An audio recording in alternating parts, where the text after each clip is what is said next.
Hello, everybody, and welcome to show 12 of Cloud Conversations with Rue and Pete. And it's great of you to join us again.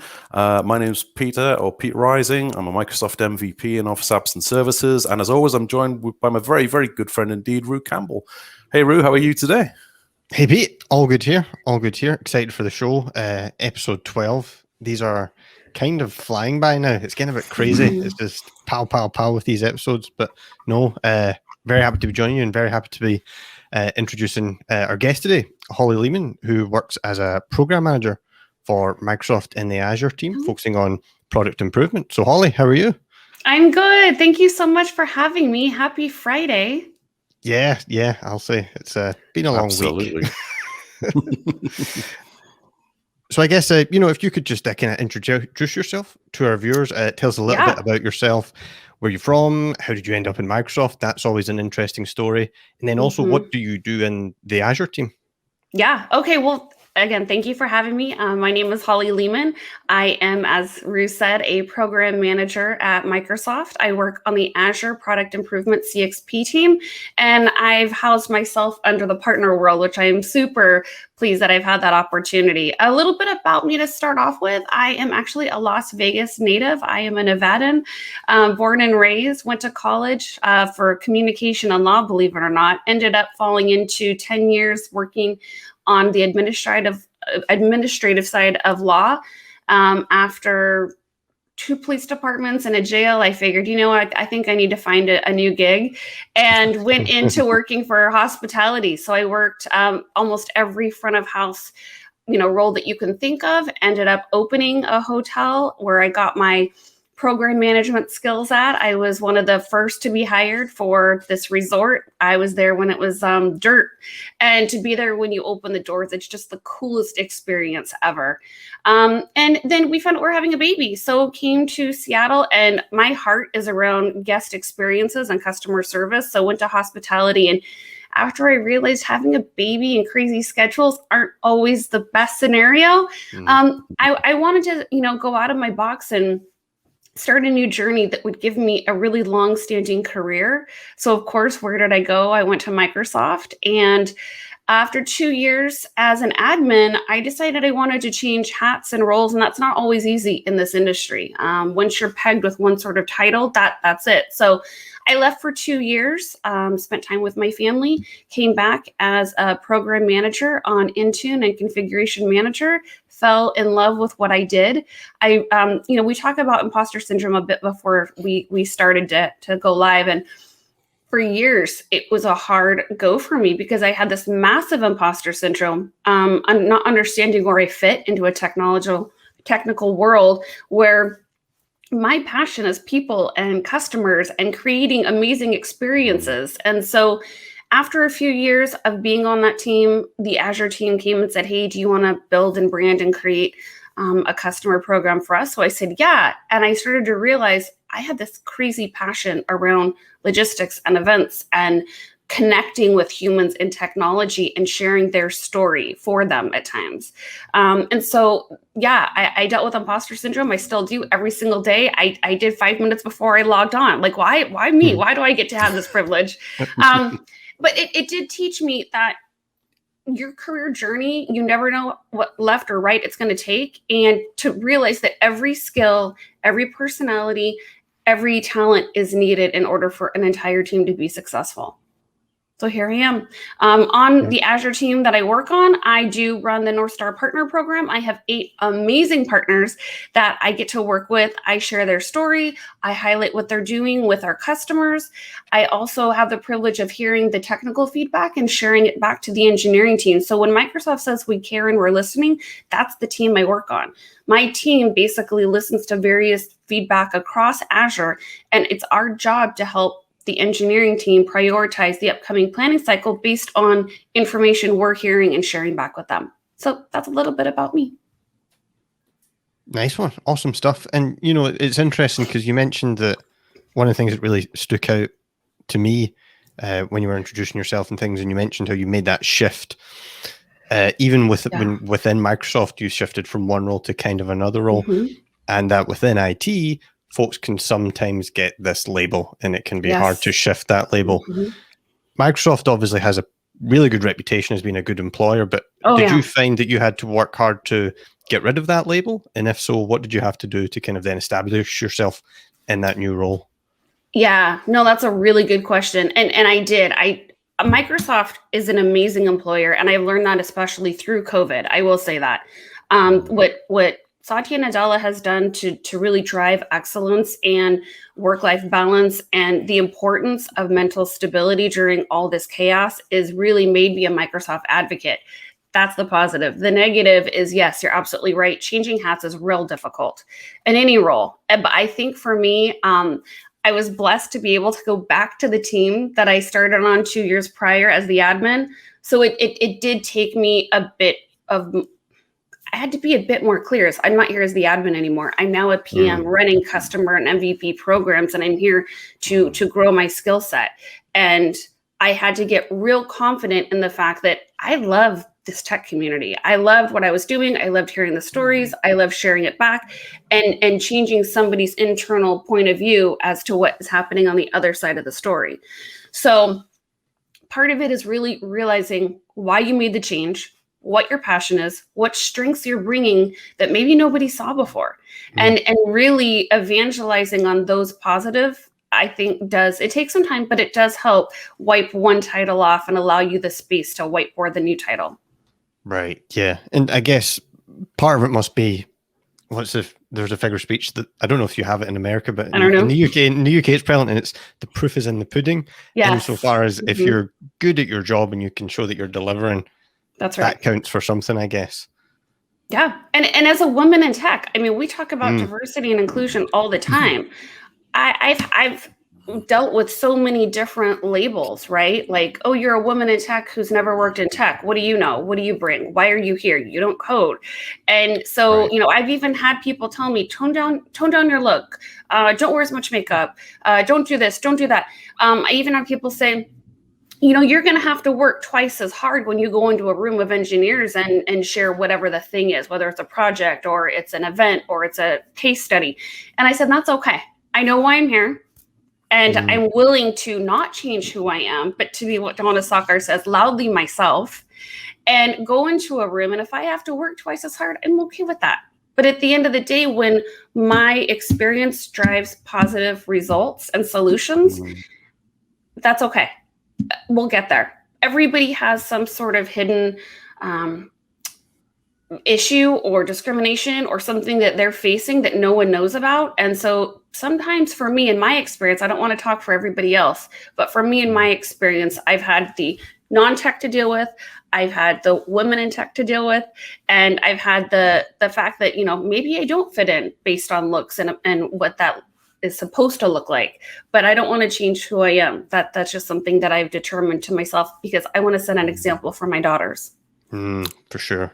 Yeah, it's so cool how you mentioned, if you have to work twice as hard to prove yourself, then so be it. And the thing is, if you work twice as hard, that's going to make you twice as strong as the person next to you. That's right. And you put in what you get out. And I guess it's no one or very few people who kind of, when they look back at their life at the end of things and they've had it easy and all that kind of thing, the folks that have had adversity to come over, those are the folks that have got the interesting stories to tell. They're stronger as a result of it. And those are the folk you want on your side, rather than the folk who've just had to kind of coast through life and take it easy the whole time. Yeah, I would agree with that. And when you go into that situation where you go into that challenging situation, Holly, and you got some bias to deal with potentially, how did you deal with that? Did you go in and think, well, there's a balance here to be struck. I'm going to go in and I'm going to listen, but also not be afraid to put my point across and have confidence in my own skills and abilities and thought processes. What was that balance like for you? So there's two answers to that. One, I'll never forget when I left Las Vegas. It was a kind-hearted, joking statement. But my previous manager, he said, "You're gonna change. You're gonna lose the Vegas that you've become." And there's been something in my head. This is my daughter. Hey, say hi, Abrina. Hi. And he said to me, don't lose who you are. Like, be yourself. And that's always something that's resonated with me that I don't want to lose. I don't want to get rid of who I am. I want to teach my kids that whatever your personality, your taste, your likes, your dislikes, let that be who you are, but within respect to the other people in the room. That said, it's something that happened organically. I remember always worrying about level and title and, this is your title. You're so much, more developed than I am. Who am I to overstep? And then one day when I was a PM on my previous team, and there was an event that was just falling apart. And my boss said, I know this has nothing to do with you and what you're working on. Can you go in and help get this back together and back structured? And I said, okay. And I walked into a room. It was the lowest title in the room. And I sat there feeling like, what am I doing here? And then suddenly I said, you know what I'm doing here? I know how to do logistics. I love events. I love community management, and I can do this.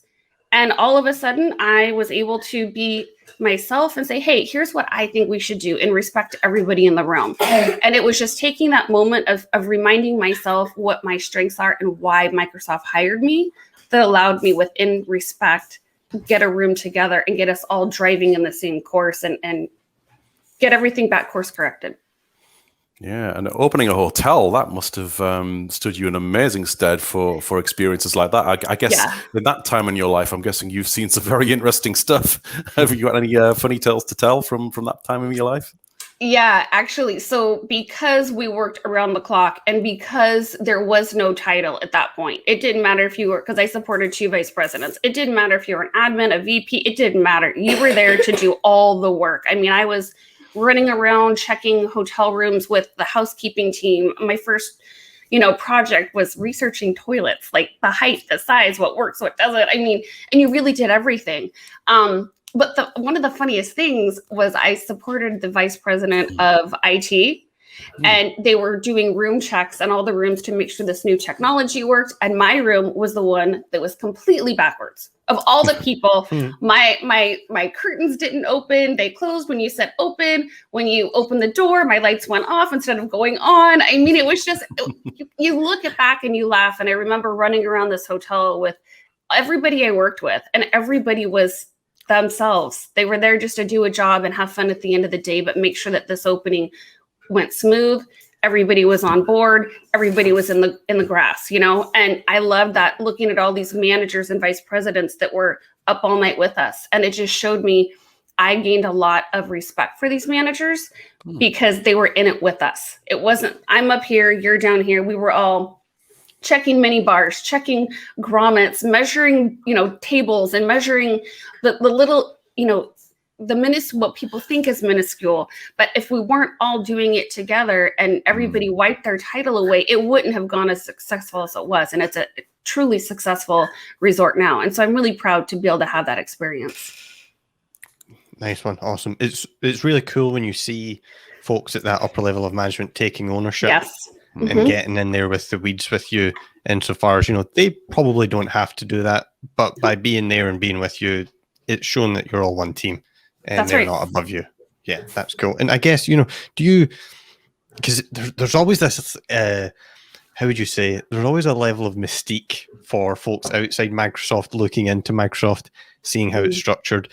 Massive company, lot of corporate kind of style to it. Yeah. Do you find that within Microsoft, insofar as, folk like the management team are also getting in there and helping out folks that aren't in management? How does Microsoft approach that? I'll say, for anybody listening that's thinking of coming to Microsoft, my story is something that I'm proud of because I was a vendor twice. And I was hired as a full-time employee. And that's a blessing. I wake up every day feeling grateful that Microsoft gave me not one opportunity, but 2. And what I noticed is there was more looking down on me outside of Microsoft than inside. So it was the people on the outside that would say, oh, you work at Microsoft. Are you a blue badge, or are you a yellow badge, or an orange badge? And I'm like, what does it matter what color my badge is? Because the people inside Microsoft saw that I was working at a blue badge level. I was there to get hired. I was there to be a Microsoft employee. I was not there because of what color my badge was. And so I learned that it was more of an external view of, oh, are you really Microsoft, or are you just a vendor? And it's like, no, I'm not just a vendor. I'm here to work as an FTE. And I also made it really known that I want to be here full-time and I will work as a full-time employee. And so when people ask me, how do I get into Microsoft? Obviously, there's all different paths. But I said, for me, it was an opportunity for me to get to know Microsoft, the culture, the team, and I made it known that this was my goal. So, don't go in saying, oh, I'm just this color badge. Go in every single day working as if you are a full-time Microsoft employee. Oh, what a great tip. And I think that culture inevitably comes from the very top downwards, doesn't it? Absolutely. From Satya, the CEO, Yep. because from the outside, looking at Satya as a person who shares a lot of himself quite openly on events, he seems very approachable, he seems very inclusive, and he seems like he's happy to get involved in things. Just the other day at Build, I know a fellow friend of ours, Gregor Suti, who you know very well, Gregor and Richard Hooper. Gregor was on a Teams call at Build, and Satya popped up on the call. So, I posted that. I tweeted that moment. I was so proud of him to have that. And I said, tell me the truth. Did you know that he was going to pop in? He's like, I had no idea. I was on my phone, like snapping pictures just as much. And to your point, he is so humble and approachable. And that's how all of my managers have been at Microsoft. I remember my manager came to me in the hallway one day and he said, Holly, this is so hard for me to say. He goes, I know you want to work full time. We lost headcount. He goes, I just want to be transparent with you. If there's anything you need, I will write a reference. I'll write a recommendation. And he said, but do me a favor. Before you take another role, tell me first. And I did get a job offer outside of Microsoft. And I don't know how they did it, but they didn't want to lose me on the team. And within 24 hours, I was in a loop and I was hired.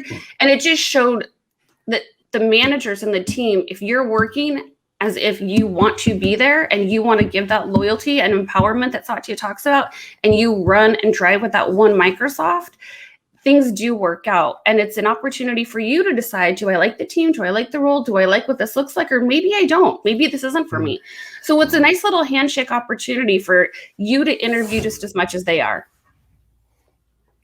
Nice. Absolutely. When you mentioned you kind of went through that loop, then how you kind of proved to the company that you were then worth keeping on, insofar as even if they're having to make these kind of hard decisions. And you've jumped from role to role within Microsoft. What does a current day in the life kind of look like for a member of the Azure team focusing on product improvement? How do you take that feedback from folks in the community and then implement that in the day job? So we have an amazing team that work with data, and they work with CRM, and they work with Power Apps to create this very, very process-driven approach. So basically what we do is we look at all of we call them source programs, so matured programs that are already out there. So Fast Track, CSAP, Pulse, the customer community programs, partner community, MVP community. And as we're ingesting feedback from these different areas, we put it into CRM, and then it's allocated towards we call it a domain owner. So for me, I'm working on Azure Marketplace. I would go into Amalgam, which sits on Power Apps, which is an amazing, easy, low-code option for people. And we created a program within Power Apps where I will go in, I usually do it twice a week, and I review the marketplace feedback. I then meet twice a week with the engineering team in Israel, and I say, hey, here's some new feedback that I've gotten. But it also, they'll come to me and say, hey, we've gotten this feedback. We want to validate it. Can we use your communities to also have a two-way discussion about it? The other ways that we do it, it's the reverse. So instead of me ingesting feedback, as my program is getting feedback, I share it through Azure DevOps, and it's then again ingested back into CRM, and it's assigned to that domain owner. Me, because I'm impatient and I love my partners, if I feel like it is something that is high priority, I do both. I go to the domain owner, but then I also will do my best to go pound down doors to get answers sooner than later, because the way I look at it is these partners are trying to make us look good and make their customers successful. So the quicker I can get them a turnaround answer, the more successful they're going to be. So awesome stuff. Like. Fantastic, fantastic. And you're a big advocate of that wider Microsoft community that we talk about a lot on this show, and you work with a lot of the Microsoft MVPs. So tell us a little bit about what that community means to you. They run with heart, they run with passion and humility. And I say humility because the MVPs that I am privileged, I work with the CDM, EMS, Azure. I mean, I've worked with a gamut of our MVPs, and every time I talk to them, they are so humble. They want to make Microsoft better, and they have a story that is behind each one of them. Why? I mean, because they're doing a day job. And here's what just blows my mind. They have a day job, but on top of that, they have other qualifications they need to meet in order to get that title. They are working their tail off day and night to get and keep that MVP title. And so I have a huge empathy and heart for what they're doing. And when I see the effort that they go to make their customers better and to integrate what they're doing in Microsoft into their day job and their passion, I can't say enough about what they're doing. And so when any MVP comes to me with a question or an ask, I do my utmost to help them because they're doing so much to make Microsoft successful.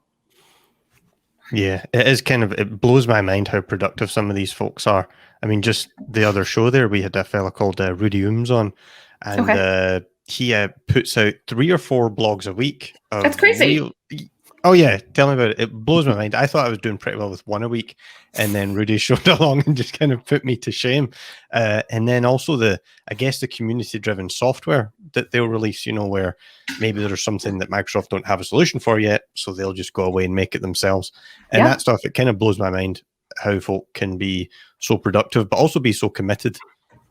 And I want to go back to the humility part of it. So there's three MVPs that I worked with, and forgive me, but I forget the third one. But it's Sam Eckerstein and Steve Buchanan. And oh my word, I feel terrible. I forgot the third.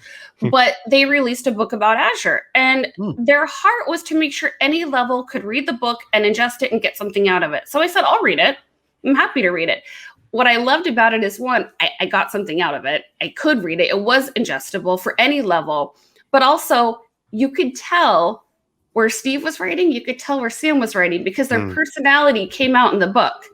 And it shows their passion around making Microsoft better, right? Making our customers successful, teaching others. And, Louise Free, she is a Power Apps guru. And what I loved about meeting with her is not only is she teaching her daughter, but she said, here's the thing. If I learn something, who knows, somebody else may or may not know about it, but I'm going to share the information in a blog, and I'm going to write the blog in such a way where anybody can read it, get something out of it, and try. And if they already know about it, okay, well, then don't read the blog. That's okay. Richard Hopper, same thing. He just released a book on AKS, and he just said, you know what? I've learned so much. Why wouldn't I share this information? So they're not out to get something for themselves. I mean, that book Microsoft is releasing as a free download. So when you think about the effort and the passion and the pain that they're going through to get these books and blogs and podcasts out, I can't support them enough.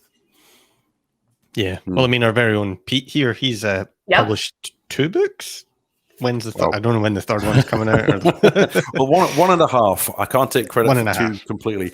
The first one, the MS 500, was mine. The second one, the MS 700 for the Teams exam, I co-wrote with the wonderful and fellow Microsoft MVP Nate Chamberlain, who we absolutely must get on the show at some point. But he's such a lovely guy and super talented and really brilliant. But yeah, I love writing so much, and you're so right.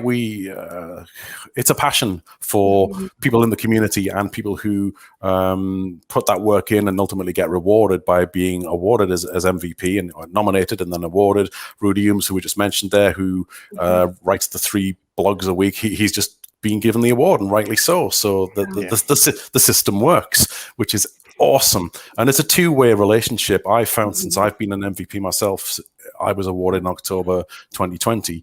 I found that Microsoft just are so open and giving and want to listen and want feedback, and they give us so many opportunities to get involved and engage and provide that. So it's a brilliant relationship. I can't speak highly enough about it. It's so wonderful. But anyhow, sticking on the subject of community, Okay. but changing track very, very slightly. I want to talk a little bit about your own community contributions that you do with your very, very good friend, the absolutely wonderful Isidora Katanic. Who's a new mama.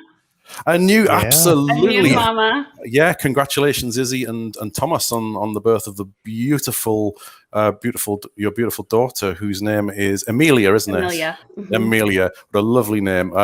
Could not be happier for them both. They are Yeah. going to be such awesome parents, without a doubt. But you do your own YouTube show called Head in the Cloud, Heart in the Community. Yeah. I've been lucky enough to be a guest on the show, so thank Yes. you again for having me on the show. It was a wonderful experience, and you've been an inspiration for us, without a doubt. Izzy and yourself have paved the way, and for Rue and I to do this, learn Well, from good. That makes those me who happy. walk the path ahead of you. So, can you share a little bit about how you first got to know Izzy, and what was the genesis of Head in the Cloud and Heart in the Community? Yeah, it's so funny. And I feel humbled even talking about it, in the sense that the MVP community has done so much for community. I'm humbled that, this show has become noticed by so many, and it makes me so happy.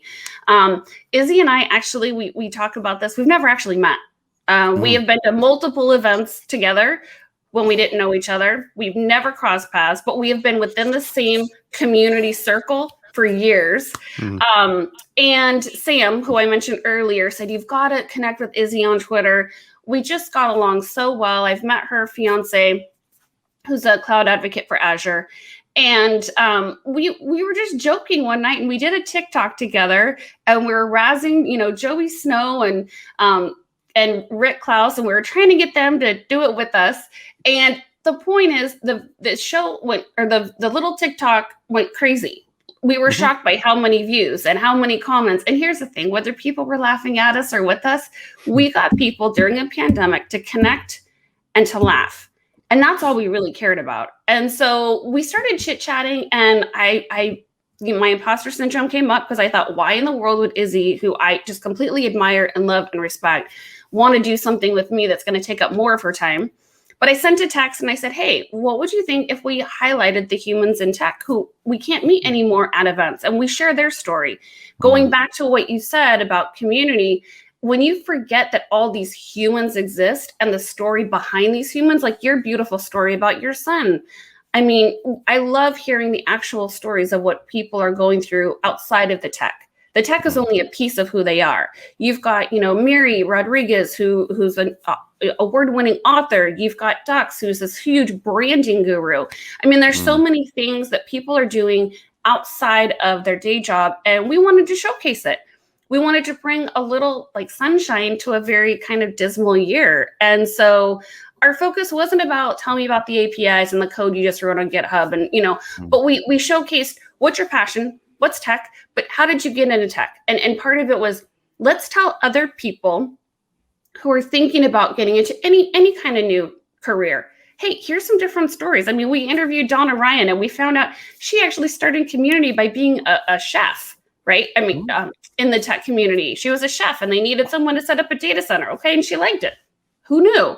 And so outside of helping others see the positive that's out there that we don't see anymore, how to get into tech or in a new technology or a new career, we also wanted to showcase people are out there with these brilliant ideas, but they're too scared to take the jump.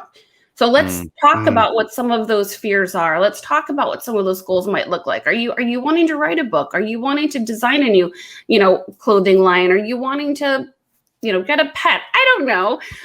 But just, it doesn't have to be a podcast. It doesn't have to be being an MVP. I'm just saying it could be the simplest goal. And sometimes I think in this last year, people are scared to take a jump and do this thing. And so we shared what other people are doing, whether it's writing a book, whether it's learning, C#, whether it's learning, Power Apps, and sharing the humanized story behind the people in our tech community. And I know we talk about the bots are coming, and even if with machine learning and AI and virtual reality, at the end of the day, there is still a human somewhere back there that are still creating and coding what are now running on their own. So when we take the humanized part of it away, we've lost the heart of what the technology is. And when we forget that, when we miss an SLA, or when we don't get somebody unblocked soon enough, that's a person's job. That's their lifeline. And when we get to share the story of our partners, customers, and MVPs to the internal side of it, that's a huge win, right? And so Izzy and I just wanted to have a moment to highlight the positive that's out there that we don't get to see. And she is so brilliant and so good with marketing and so good with editing. So we use each other's skills where it makes us match in the middle. So it's not I'm the co-host or she's the co-host.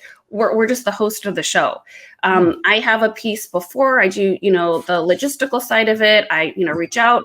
She and I work on the questions together. She does the editing, and then we both share the marketing and the strategy and the social media piece. So it's just, I feel so blessed that I even got to do this with her. And we are taking a bit of a hiatus while she's on maternity leave, but we'll be back for sure.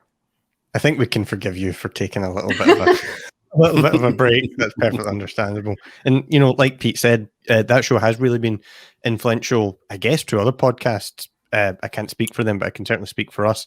And as far as, the format of the show, kind of just stolen completely, two co-hosts talking to folks.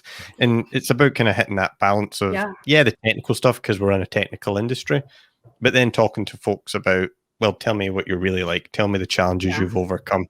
Tell me about how you got into tech, because it's one of those things that it inspires folk in a lot of way, I find. And also, just speaking selfishly, this show has been a great opportunity just to connect with folks and meet a whole bunch of people that are really cool that I otherwise would never have spoken to. That's right. We mentioned just before the show was coming on, there's so many people you see and hear on LinkedIn and Twitter, but you never have that conversation with them.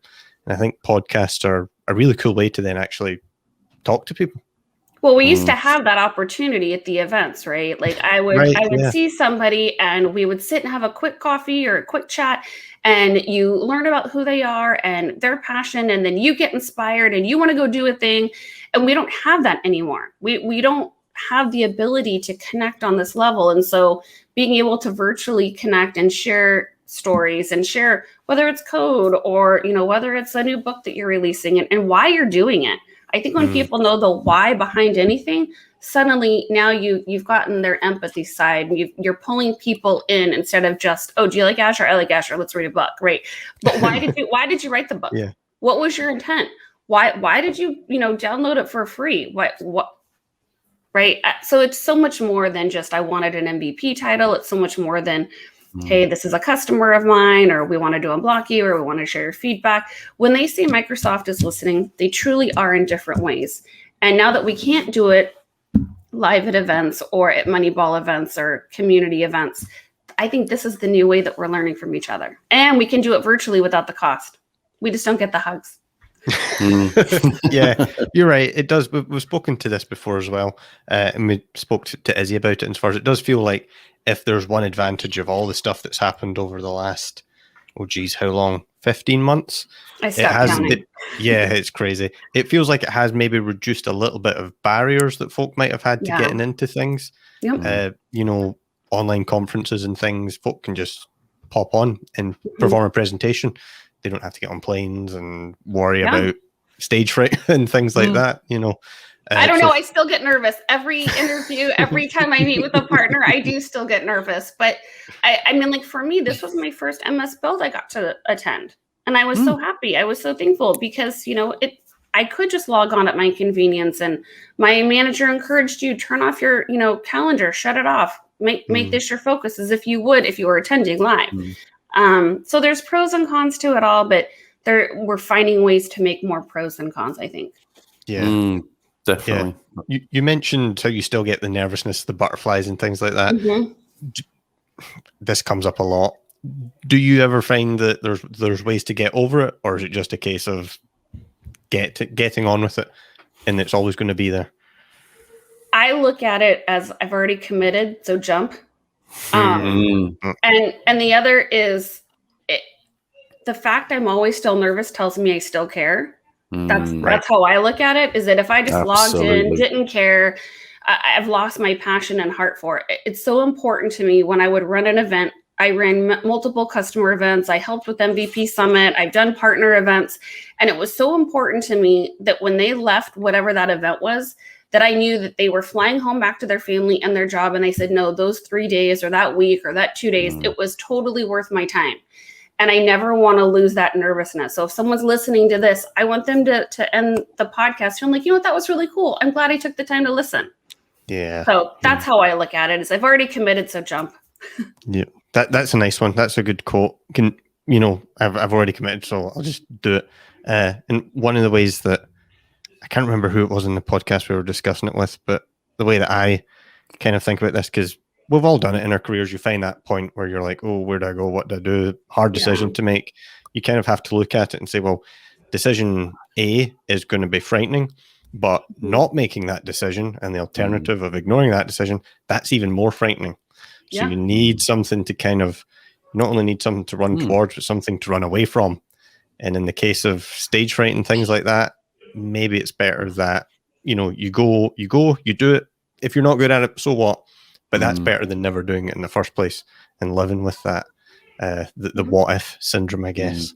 And I think 9 times out of 10, trust your gut feelings, because they will usually be correct. And if you don't take those chances, you never know what will come of it. And yeah, it may not work out, this leap that you take, but it might lead to something better, something that you do want to do. And it's just as important to know what you don't want to do as what you do want to do. So if you can rule that out and say that wasn't for me, then you know this now, which is a good thing. So to your point on that, when I was hired on Azure, I was hired to run the CDM MVP community and a customer community. As all big companies, we had a reorg, and my job drastically changed. All of the stuff that I loved and was my niche went to other teams, and they said, okay, your new role is to really go deep on Azure, get technical feedback, share it back with engineers. I was terrified. Who am I to go share with engineers who are coding these products how they should be prioritizing the next planning cycle? Who am I to do that? So it really did get me out of my box, but it also taught me what my passion and strength truly is. I realized I truly have a passion for events, logistics, and connecting with community, whether it be on social or face-to-face. I love sharing the stories behind the technology. And so, when you do take that leap, whether it's your choice or not, you, at the end of the day, will learn what your passions and your strengths truly lie. Yeah, definitely. Love that. It's like you'll discover more about yourself if you go through adversity and you go through discomfort. Nice. Yep. Totally agree. I guess moving on a little bit from the work environment and things like that, Microsoft and I guess even through Teams are kind of putting a lot of focus on work-life balance and things like that. You see it with Teams now, the virtual commute, things such as that. How do you approach work-life balance or work-life harmony, however you want to call it? What do you do in your spare time to kind of disconnect and all that stuff? Well, one thing, he's left the company now, but Brad Anderson, he ran EMM or Endpoint Manager. And, he was a huge advocate. He said, go for a walk, go hug your kids, you can take a call on Teams, go for a walk, take your dog for a walk, get outside, go walk. And that was huge for me, because I thought if somebody at his level is going to take that time, I need to do the same, and not to be so hard on yourself. I'm more career driven than I realized. And I think I do work twice as hard sometimes to feel like I belong and keep me around. But I also, as you saw, I have 2 kids that I was homeschooling full time. Now, thankfully it's only part-time, but I also had to realize, like, at the end of the day, I can't keep saying I need to do this email. The email can wait. And I had to give myself this time frame of, this is when I'm going to log in. This is when I'm going to log out. And in the middle of the day, I'm going to go for a run. I'm going to go work out.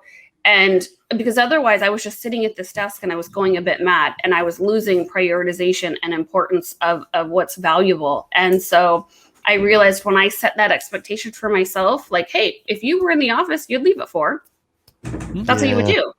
So I my team was amazing at go get an office set up. If you have to log out, just do what you need to do. Go get an office set up, And there were times where homeschooling 2 kids did get real overwhelming.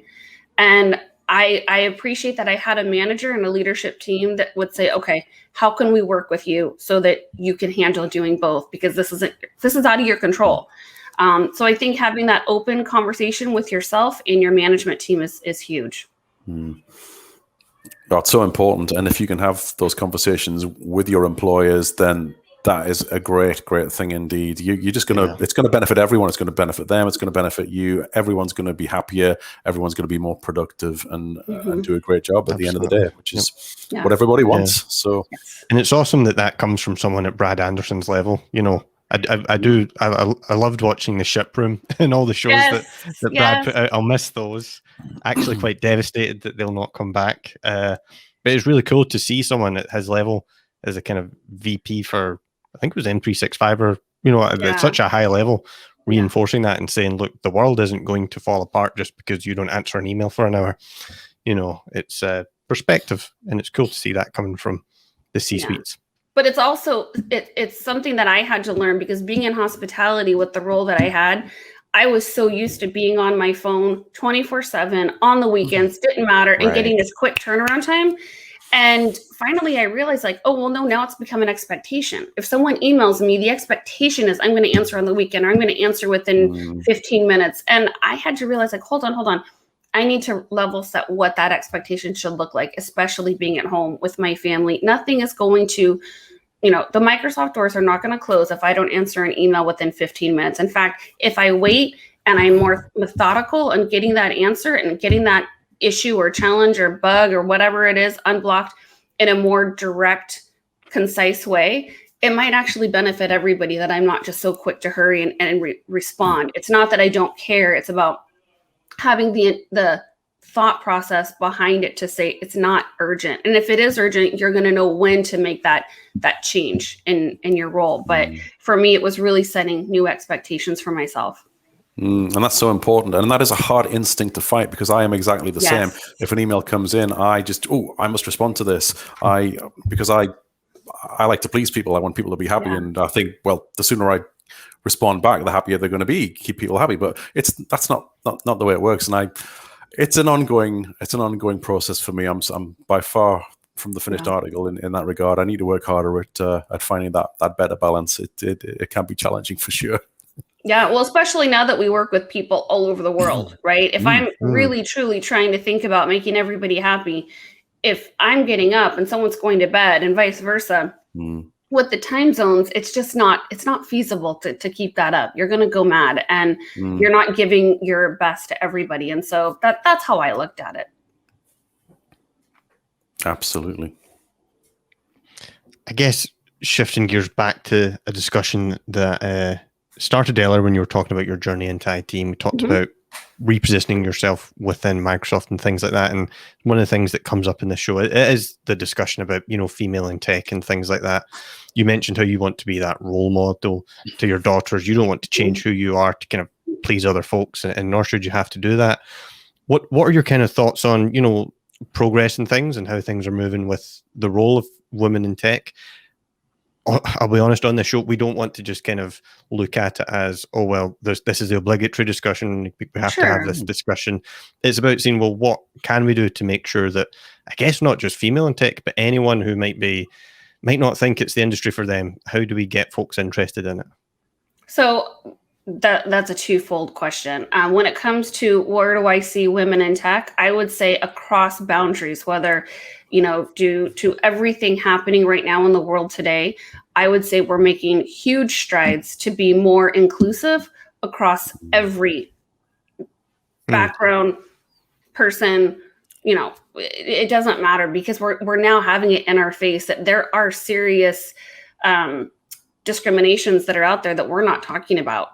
And so I think that because we are now being more open and we are having these conversations, we're encouraging more to be equal as far as who they're hiring, truly looking at skills, truly looking at the background, looking at what, you know, what's the talent out there. I know that when I was watching Build, I was blown away with a positive that there were so many women leading those conversations from, you know, you had Christina Warren and you had Donna Sakar, and you just had so many that we're running the front stage, and it wasn't just all males running it anymore. People are seeing we need all colors, all shapes, all sizes, all backgrounds, all personalities. And so that was really something that I've noticed within the last few online events from Microsoft. I also noticed that within Microsoft, they're making it an actual, let's have a discussion. Let's get uncomfortable. Let's have these awkward conversations. And so as a team, we're like, hey, here's what's happening in the news. How do we feel about it? What do we do about it? What are you doing about it? And so I do see a positive progression, and we only have Satya Nadella to thank for that, because he's leading that effort, right? And then just as far as why get into tech, I would say don't look at it as, do you code or not? Do you have a passion for a Microsoft service or not? What I say is that if everybody walked into Microsoft doing the same thing with the same personality, we would not think outside of the box. The fact that we have this color wheel, and I am very social and I'm very direct. I bring something that someone who's very data driven and very technical doesn't. So when you bring all of those together, you create amazing things. And so for people thinking, do I want to get into tech? I looked at it as I want to provide a life for my children that I'm proud of and that they're proud of. And it took me about 7 years to finally realize all talents and skills are absolutely needed. It just might not look and feel the same way that you think. So my background being in hospitality, all of those skills are used every day for me. It just doesn't look and feel the same as when I walked into the hotel in Las Vegas. My skills that I learned booking and releasing in a jail, guess what? That attention to detail I use every day today. So whether it's you have a background of, look at we did Film Girl, right? Christina Warren, we interviewed her. Her background, she did film. She interviewed, and now she's this incredible cloud advocate, bringing all of her strengths of writing and her background with technology with her to give a different perspective, different viewpoint, and ability to connect with the audience in a different way than maybe somebody who doesn't have her background. So just be open to what's there. Be open to, why do you want to work for this company versus, well, what will it look like? Because that's never going to look the same. A PM on my team and a PM on Teams and a PM on O365 and a PM on EMS, they're all different. They're all doing something different. The fundamentals might be there, but the team is different. The personalities are different. And so I would say just be open-minded and think about what are your skills and your strengths and how can you leverage that on a team. Oh, so cool. So cool. And Christina Warren and Donna Sarkar, two, I don't know them personally. I've spoken to them only on Twitter before, but they are two awesome human beings. I've got a lot of admiration for them both. And Donna speaks a lot, very openly, wears her heart on her sleeve, and speaks about her own imposter. And I think to myself, how can she's completely awesome. How can Donna have imposter syndrome? But it's all subjective, isn't it? But even like Lori Potter, we talked about her earlier. The fact that she has driven the team's MVP community for years and has one of the highest reputations. I mean, there's just so many amazing women in tech that are driving efforts. And now our eyes are wide open. It's not just about women in tech. It's about every background, race, color, Exactly. Yes. And the way I try and approach it from all aspects is the most important thing, in my opinion, is to listen and to learn, to give people the time to tell their story, tell their perspective, and take the time to listen and appreciate and think, oh, actually, I've not thought of that in that way before. And that comes back to that phrase of unconscious bias, isn't it? And whether we like it or not, I think we've all got a bit of that in us. I think it's definitely there in all of us. But had you not written that blog about your son, I mean, think about that. You were able to share your experience with your son who has autism and what you deal with on a day-to-day basis. So it's not just women in tech. It's not just your race. It's so many hidden discriminations and hidden issues that we're finally talking about. When we think about all the things that Microsoft is now doing to encourage anybody and everybody to use their technology. Xbox just came out with a new controller so that anybody with, various challenges, they can all, everything's accessible now. And so there's way more than what's seen. A lot of it's what's unseen is what we're dealing with today. I feel like that's where I want to so important. And that was one of the reasons I wrote the blog, because I wanted other people to know. I mean, there may be other people out there with very similar challenges to me. I'm sure there are. But I wear my heart on my sleeve, and a lot of people don't. They feel that they can't share themselves and open up. And maybe I do it too much at times. I don't think so. I don't think there's any such thing, because I just want people to talk at the end of the day, and talking really is the best medicine. If it's better than bottling it all up, get it out there. And 9 times out of 10, you'll find that people do appreciate the situation that you're in. They can empathize, they can relate on some level to something that's happened of a similar nature to them on their own journey. So talking really is the best medicine. I would agree 100%. Totally agree, Pete. I guess, conscious of time here, we are aware of the time difference and we don't want to keep you too long. However, we would be remiss to not conclude with the most important question that we ask all our guests here. And we'll need to keep a kind of scoreboard going and things like that. But we've got a running thing here on the show where we check with guests what their preference is. The movie, Terminator 1 or Terminator 2? What's it going to be? Am I going to get kicked off if I say I haven't seen either? Actually, Possibly, no. yeah. That's the most popular answer so far, it really isn't it? is. Yeah, it really is. I'm more of a rom-com girl. I like, 50 First Dates and just very simple, fun, get a bag of popcorn and sit on the couch with your kids. And you don't, I think my mind's going so much all during the day that when I sit down to watch a movie, if I make it, usually I fall asleep. It's something I can laugh about, and it's got a little heart and soul to it. That's me. Fair enough. Yeah, Terminator is probably not the best film to sit down with the kids with. No. Last week on Twitter, I made a little bit of one of these tag 5 people with your 10 favorite films that you would name right now, and there were a lot of predictable responses there, a lot of very sort of male responses, if you like, and The Godfather and very, very macho films, shall we say. And then Steve Goodman came back and put in his list. I'm not going to apologize for the fact that I've got Enchanted in my list, to which I responded, cool, absolutely cool. And I said, there is a ton of films that I absolutely love, nothing which embarrasses me. And I put together my top 10 of a list of rom-coms or films that would not be traditionally male, or if you like. And I says, I love Devil Wears Prada. I love what was the other ones I put in there? That there's I don't care who knows that. It's all good. You like what you like. So that's right. Absolutely love it. But on that note, I mean, what else do you like to do in your spare time, Holly? What hobbies do you have, or interests or passions that keep you happy outside of working hours when you're trying to maintain that work to life balance? Definitely being with my family and my friends, 100%. I love to work out. And even as a hobby, I love to connect with community. So all of my social media, just because I truly don't want to lose that contact with community that's out there. And I feel like because of COVID, my ability to connect with community has grown exponentially, because we can use Twitter and Instagram and LinkedIn. And then, I just like to be with my friends and be outside and enjoy the sun. So when it's out there in Seattle, that's what I do. And you, on your Twitter, which I follow, you post a lot of really beautiful pictures of the area where you live. It just looks absolutely stunning. So you've got some nice places to go by the looks of it. I do. I live in a really beautiful city. I just came back from a beautiful city. I'll always be a sun girl. Arizona was awesome, but Seattle has so much beauty to offer as well. So we're really blessed. Absolutely fantastic. Well, Holly, it's been just an utter pleasure and privilege to have you join us on the show today. It's been amazing. Is there anything else you'd like to share with the viewers and listeners before we go, and how they can connect with you? I would say, if I was going to give a message, I would say right now, more than any time, have grace and kindness with everybody that you connect with, whether it's on social or live. We all need a little bit more grace and kindness with each other and with yourself.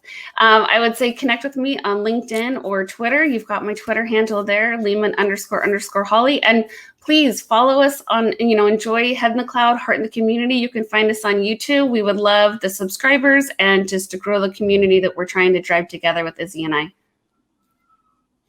Awesome. Good stuff. We will link to all that good stuff in the show Perfect. notes so that folks can find you nice and And easy. thank you so much for having me. This was such a beautiful opportunity. I appreciate it. Yeah, no, really good to meet you. Thank Thanks you, for Holly. joining us too.